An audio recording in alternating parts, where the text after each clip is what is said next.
The task force did not say not to screen. They stated that there was not sufficient evidence to support or not support screening, not because the screening doesn't identify individuals, we know it does, but because afterwards there's no real evidence that intervention that was done on children who've been screened made a difference in the children's lives. They focus on randomized controlled trials in terms of whether or not they find a significant improvement, but they don't really talk at all about the magnitude of improvement.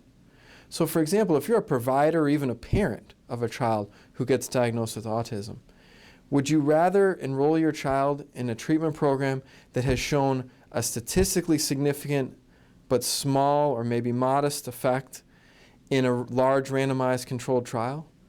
Or would you rather that you look at the whole body of evidence and see that there are some treatments that show large effects? Maybe they only have one controlled trial or one not perfect trial, but it certainly suggests something. Or maybe they have multiple less than perfect trials. We have data that tells us that in symptomatic children, intervention, early intervention can make a difference.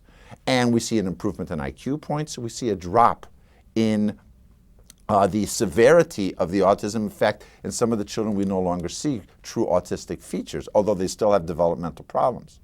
In that situation, these two things have not been linked, where it says screen them and then put them into intervention.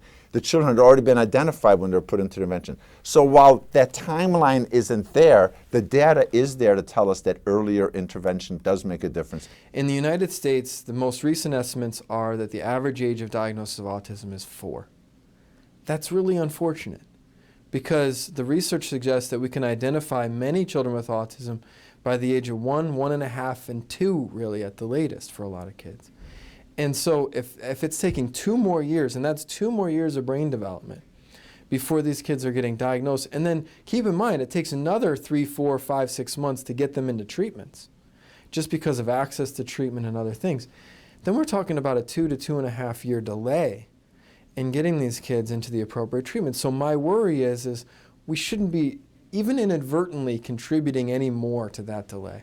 I think it's unfortunate because, you know, I think a lot of pediatricians in our system, for example, in the Cleveland Clinic system, our pediatricians have adopted universal screening at 18 and 24 months. And as a tertiary care center that those patients get referred to when they screen positive, what we've seen has been a very positive effect. What I mean by that is that, yes, we do see some patients who are screened positive who do not end up with an autism spectrum disorder diagnosis. But the vast majority of those kids have some other developmental problem. And we're helping the parents to understand what that problem is. We're trying to get those kids into treatments that are appropriate for that problem. We do not see a large number of kids that got referred to us and should not have ever been referred to a tertiary care provider. I think we need to look at the information. Only about 50% of pediatricians do routine screening to start with. So the thing is, the ones who are into routine screening are going to continue to do it so. The idea here is to make sure the others still do it, because remember, when we screen, we're screening development. We're not screening just for an autism spectrum disorder. We're looking for motor problems. We're looking for language problems. We're looking for intelligence problems. We're looking for emotional problems. So with all this kind of information, it's important to continue screening because many times in these situations, early intervention basically prevents the development of maladaptive or bad behaviors. And the goal of any good treatment regimen is to follow the expected course of development and not to develop bad habits, if you so wish.